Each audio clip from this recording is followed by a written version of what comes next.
Olá, pessoal, que bom! Estamos juntos novamente aqui no grupo de amigos online, desenvolvendo a série de estudos sobre a pessoa que Deus usa vivendo acima da mediocridade. A semana passada, nós começamos o estudo número 10, Como Matar o Dragão do Tradicionalismo. E hoje nós vamos concluir esse estudo 10, ok? Agradeço a você aí pelo teu interesse e pela tua conexão. Deus te abençoe e te dê entendimento. Vamos lá, então. Daquela passagem de Lucas, capítulo 5, ali no versículo 37, quando Jesus diz, e ninguém põe vinho novo em odres velhos, vamos retomar esse assunto, porque nós paramos por aí.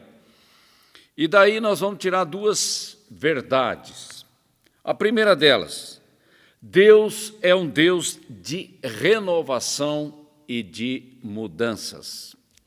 Vamos lá. A Bíblia diz que Deus não muda.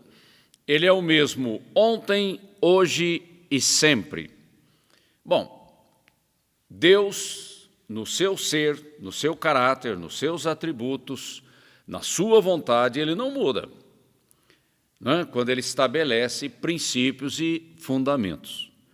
Mas a maneira de Deus trabalhar na história do homem, ele altera a metodologia, os moveres, dependendo da geração, dependendo da nação, enfim. Deus, ele é inesperado nos seus moveres, porque seria uma chatice se a gente programasse a nossa vida religiosa e a gente já soubesse de antemão tudo o que fosse acontecer.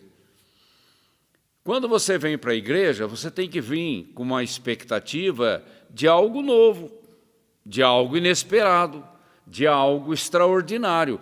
É uma expectativa que eu tenho no coração e eu venho para a reunião coletiva com essa expectativa. É uma atmosfera que propicia o trabalho, que favorece, que atrai o trabalho do Espírito Santo. Agora, se eu venho para as nossas reuniões sabendo como começa, como se desenrola e como termina, acaba se tornando uma rotina chata. Ninguém aguenta isso, não é? E acabamos pegando o viés da religiosidade. É tudo certinho, tudo programadinho, cheio de regras. Deus, ele é criativo, ele é inovador, e Deus é Deus de restauração e de renovação. O tempo todo ele trabalha dessa maneira. Agora, quem limita o mover de Deus sou eu, com a minha chatice. Por isso que eu preciso de estar sendo renovado todos os dias. Todos os dias, com aquela expectativa, você levanta de manhã com aquela expectativa, assim, desejoso de coisas novas que Deus vai trazer na tua vida.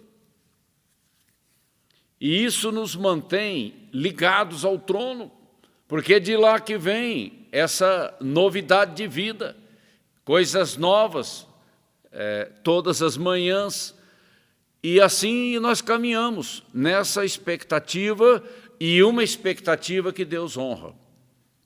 Deus não honra a expectativa religiosa, ele honra a expectativa de fé do meu coração. E eu tenho que estar sempre pronto para receber com gratidão e com alegria. É essa atmosfera que nós precisamos na igreja, ok? E aqui é citado a questão do maná, que você não poderia acumular o maná, porque se estragaria, com exceção de na sexta-feira, porque você teria que recolher o dobro por causa do sábado. Mas eu não vou ficar nesses detalhes, Porque o que interessa é a expectativa do nosso coração. A nova criação que vem através do novo nascimento, ela é jubilante em Deus, porque ela tem uma expectativa tremenda por aquilo que Deus vai fazer.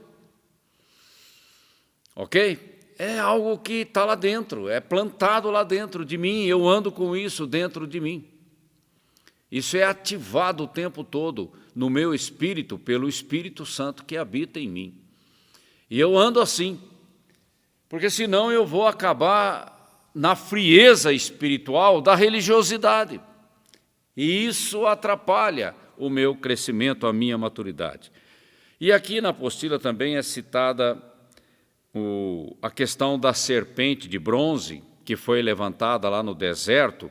Veja bem, como a gente tem uma tendência de ir para a religiosidade. Essa serpente que foi levantada para resolver um problema específico, de repente ela se transformou num ídolo. E por muito tempo, até que Ezequias veio e falou, vamos destruir essa coisa de bronze, porque isso daí não é Deus. Então a gente tem que tomar cuidado, porque o tradicionalismo acaba pegando certas coisas e engessando aquilo, como se aquilo não pudesse mudar e como se aquilo fosse Deus. É aí que está o erro, é aí que está o engano. Ok? Nós andamos por fé e o nosso Deus, Ele é o Deus do inesperado. Está entendendo? Não é o Deus que fica repetindo fórmulas. Deus não repete fórmulas. O que Ele fez na vida de um, Ele não vai repetir na vida do outro. O que Deus faz no ministério, Ele não repete no outro ministério. Aqui não é copia e cola. Deus opera em todos os lugares ao mesmo tempo e Ele é extremamente criativo. E o inesperado alimenta a nossa fé. Alimenta, por causa dessa expectativa que nós temos no coração. Senão a gente descamba para a religiosidade. É aquela coisinha certinha, o script já certinho, e a gente vive em função daquilo. Não, o nosso Deus é muito maior do que isso. A bênção de ontem não é a bênção de amanhã. Eu sou grato a Deus por tudo que Ele fez na minha vida, mas o meu Deus tem coisas maiores para fazer na minha vida e através da minha vida. É sempre assim, andando com essa expectativa. Ok? E isso me mantém aceso. Esse que é o negócio. Por isso que a gente tem que dar valor a esse tipo de coisa. A segunda coisa que nós podemos tirar dessa questão do vinho novo, não se coloca vinho novo em odres velhos, o velho, ele acaba impedindo o novo. O velho acaba se tornando um impedimento, um engessamento, uma castração espiritual. Não, eu quero coisa nova. Eu quero coisa nova.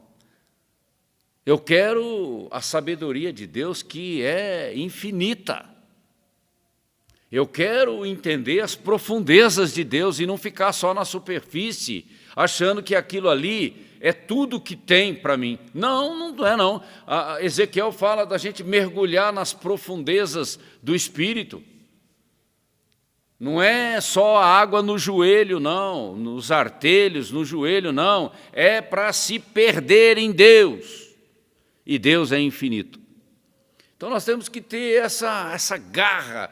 E essa garra, sabe aonde que ela está ligada? Essa garra está ligada no primeiro amor. Quando a gente se lança com todo o ímpeto, com toda a vontade, nos braços do Senhor. Mas quando você começa a entrar pelo viés da religiosidade, aí você quer enquadrar Deus, fazer uma cerquinha e falar, olha, é isso aqui, não pode sair daqui. O Espírito Santo não fica em cerca nenhuma construída por homens. A gente tem que começar a entender essas coisas para a gente dar um upgrade, né, na nossa vida cristã. Ok? E nós aprendemos com o passado? Claro. Nós aprendemos observando o que Deus está fazendo em outros lugares? Claro. Mas será que Ele vai repetir a fórmula? Eu acho que não. Opinião minha, ok? A gente tem que estar pronto para entender o que Deus quer da minha vida, o que Ele quer com o chamado que Ele tem para a minha vida, com o ministério que Ele tem para a minha vida, enfim, o que Ele tem. Se nenhuma pessoa no mundo, na história da humanidade, é igual a outra, será que tudo que Deus fez no passado Ele vai fazer igualzinho? Não, Ele vai fazer até melhor. E é sempre assim, não é? A gente tem que ter essa expectativa do infinito poder de Deus, essa coisa criativa que só Deus tem.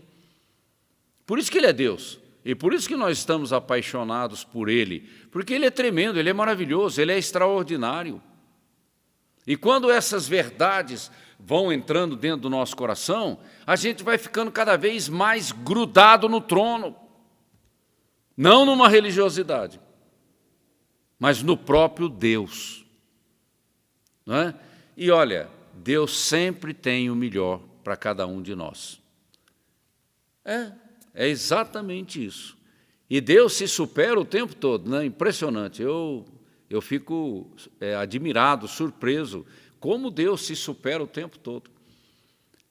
É uma fonte inesgotável de inovação, de restauração e de criatividade. Coisa tremenda. Nós temos que abrir o nosso coração humildemente para entender essa grandeza do Senhor, não é? E eu não posso limitar Deus com a minha mesmice, com a minha acomodação, com o meu conformismo, achando que Deus só tem aquilo para mim. Olha, andando dessa maneira, eu estou limitando o poder de Deus na minha vida e através da minha vida. Eu tenho que pensar que Deus pode fazer coisas que eu não consigo imaginar. Andando sempre nessa expectativa de que Ele vai fazer algo, de que Ele vai fazer algo, e Ele faz. O problema é que nós não temos expectativa nenhuma. A gente anda na religiosidade, que é algo ligado à incredulidade, e a gente não presta atenção de quem é Deus e o poder que Ele tem. Nós não podemos limitar o mover do Espírito de Deus. Nós temos que criar uma atmosfera apropriada para isso. E aí eu trago a questão do avivamento. O vinho novo fala de um grande derramar do Espírito. Aliás, o Espírito da nova aliança é um grande derramar do Espírito. Já foi um escândalo lá no livro de Atos. Será que ele não continua sendo um escândalo na história da igreja? Será que hoje ele também não será um escândalo quando Deus começar a se mover e fazer algo grandioso, algo inesperado que não está no script de nenhum teólogo? Será que as pessoas não vão se assustar e não vão se levantar contra? Cadê a atmosfera apropriada para atrair o céu? O céu é atraído. E somos nós, o ímã que atrai o céu para a terra e onde o Espírito Santo se move. E se a gente pensar no pouco tempo que nós temos, porque a grande profecia para a igreja é o arrebatamento, não tem outra. E olhando para o desenvolvimento dos cenários que estão à nossa volta, a gente percebe que o nosso tempo está se acabando e nós já estamos vivendo em tempo emprestado. Eu estou falando da era da igreja, que é a nossa era. O tempo está ficando curto. E o Espírito Santo tem algo extraordinário, tremendo, maravilhoso para fazer. E ele precisa dessa atmosfera urgente para que ele faça algo tremendo. É a última colheita antes de fechar o ciclo da igreja. Porque depois ele se volta para Israel, é outra história. Aí é aquela profecia de Daniel, capítulo 9. Ele se volta para Israel e ele vai fazer algo tremendo com Israel. Mas eu tenho que me preocupar com a minha dispensação. A minha dispensação é a dispensação da edificação do corpo de Cristo. Isso tem começo, meio e fim. E nós estamos indo para o fim da era da igreja. E aí eu preciso trabalhar a questão da minha disposição e da minha disponibilidade, mexendo na minha vida pessoal, mexendo na agenda da minha vida. Porque são tempos extraordinários. Paulo diz que os últimos dias seriam dias difíceis, sim, por causa do pecado, por causa do espírito do anticristo que está acelerando o processo, porque o diabo sabe que pouco tempo lhe resta. Mas, para tempos difíceis, moveres extraordinários, porque Deus não é pego de surpresa e nem fica encantuado. Não, Deus está sempre acima da situação. E Jesus disse, olha, a seara é grande, porque tem uma grande colheita para ser feita. Está faltando obreiro, mas não só obreiros, está faltando gente com expectativa no coração, que é o espírito de Maranata, vem Senhor Jesus. É o espírito que fala de um estilo de vida que ama o Senhor em primeiro lugar e que se coloca como sacrifício vivo no altar de Deus, para que o Espírito Santo possa nos usar tremendamente, poderosamente, inesperadamente, extraordinariamente, para fechar o ciclo da igreja como uma grande vitória para o Senhor. Depois que o ciclo da igreja se fechar, nós não temos mais nada para fazer aqui. O tempo da grande comissão é agora, e a grande comissão ela se desenrola, se desenvolve num ambiente de guerra espiritual. E na guerra espiritual é a minha expectativa, é a minha perspectiva, é a minha visão que cria aquela condição de sermos vencedores por meio de Cristo. Porque, na verdade, a igreja foi levantada para destruir as obras do diabo. Não foi para proclamar mais uma placa religiosa. Não é essa a grande comissão. Eu gosto muito do texto de Marcos, capítulo 16. Não é só ensinar e fazer discípulos de todas as nações. É muito mais do que isso. É destruir as obras do diabo no nome poderoso, no nome bendito do Senhor Jesus Cristo. E nós ensinamos, aliás, o que nós estamos fazendo é isso, ok? Mas o Evangelho da Graça é muito mais do que simplesmente ensinar a palavra, é fazer com que ela se torne realidade na nossa vida. E para recebermos vinho novo, tem que ter uma expectativa, um desejo, uma fome, uma sede no nosso coração pelo novo. O novo que vem de Deus. O diabo não cria nada de novo, porque o diabo não tem poder para criar nada. O diabo apenas copia e imita aquilo que Deus faz na tentativa de enganar o homem. É sempre assim. Se você prestar atenção no discurso da serpente lá no jardim do Éden, é o mesmo discurso hoje. Não mudou nada.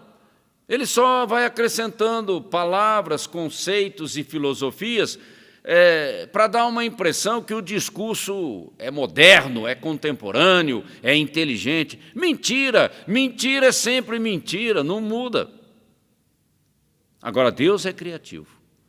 Deus é criativo, porque as profundezas de Deus são inatingíveis e Ele está pronto a abrir esse caminho de relacionamento íntimo para conhecer a grandeza do nosso Deus. O Espírito Santo está aqui para isso, como aquele que nos ajuda, que nos leva para as profundidades da verdade que é Deus. E nós temos que andar assim, porque senão a gente acaba caindo numa rotina, e nós vamos falar disso na próxima lição da semana que vem. Essa rotina é uma desgraça na nossa vida. Nós temos que romper com isso. E é um esforço intencional da nossa vida. E o vinho novo? Esse vinho novo do Espírito, esse grande derramar do Espírito, ele vai acontecer quando eu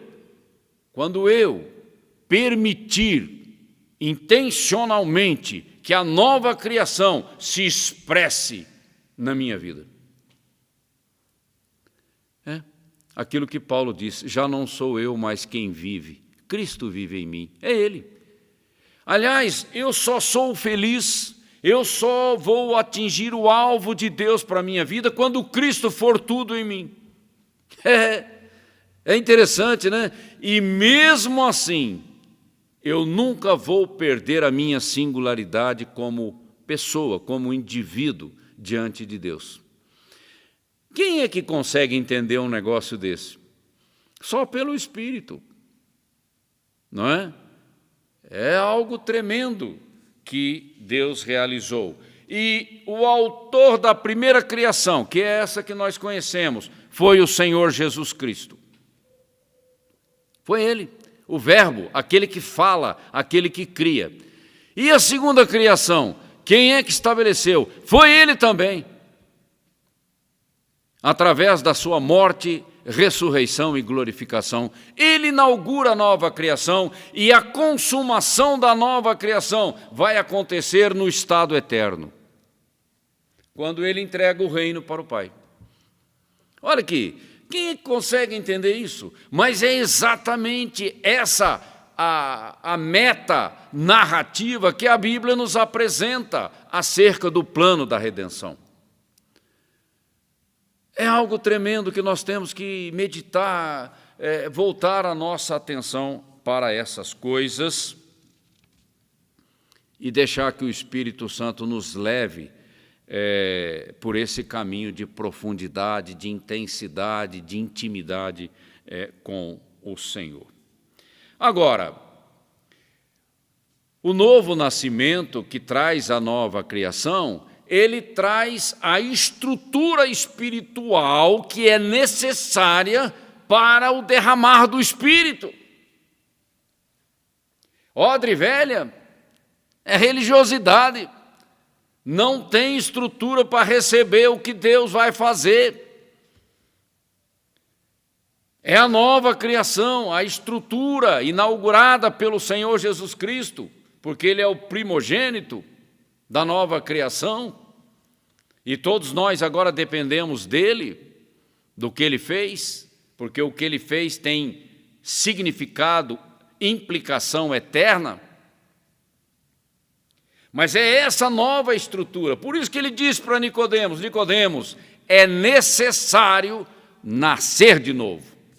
Só a religiosidade não basta, Nicodemos, porque Nicodemos era um religioso sério. Aliás, mais sério do que muita gente hoje. E Jesus disse para ele, é necessário nascer de novo, para você receber o que Deus tem. Olha aí, é isso que interessa para nós. Operar no nível espiritual que Deus planejou para nós. Por isso que nós precisamos da nova criação, por isso que nós não podemos impedir a expressão da nova criação através da nossa vida, do nosso testemunho, porque a relevância, o legado vem daí, não vem de outra coisa não. A gente tem que começar a quebrar paradigmas religiosos na nossa vida. Ok? Sensibilidade espiritual para o mover do Espírito Santo. E ele se move na vida de cada um. E ele tem coisas inesperadas o tempo todo. Uma porta que se abre, uma vida que aparece bem diante de você, uma palavra que é proferida. O Espírito Santo, ele está no controle de todas as coisas e ele faz com que todas as coisas cooperem para o nosso bem. Mas o meu coração, ele tem essa percepção, essa sensibilidade para receber o melhor de Deus. E não se esqueça, nós desejamos e precisamos desse grande derramar do Espírito Santo na nossa geração, para que a gente consiga completar a grande comissão que Jesus deu à sua igreja, ao seu corpo, o corpo de Cristo. Ok? Medite nessas coisas. Abra o seu coração. Estabeleça uma conversa franca, honesta, transparente com o Espírito Santo e peça para Ele trazer entendimento ao teu coração sobre essas coisas. E esse entendimento vai renovar a tua fé, vai renovar o teu cristianismo. E agora você vai andar no Espírito e não na carne. Andar no Espírito, grávido das promessas de Deus, das maravilhas de Deus. Porque, na verdade, é isso que Deus quer. Tá bom? Pense nisso, ore diante do Senhor, que você tenha uma semana abençoada, desafiadora. Comece a praticar, colocar em prática essas coisas. Renova o seu entendimento aí, quebra alguns paradigmas se for necessário, ok? E eu conto com você a semana que vem, quando nós vamos estar tratando sobre monotonia. Tá bom? Que Deus te abençoe. Um grande abraço.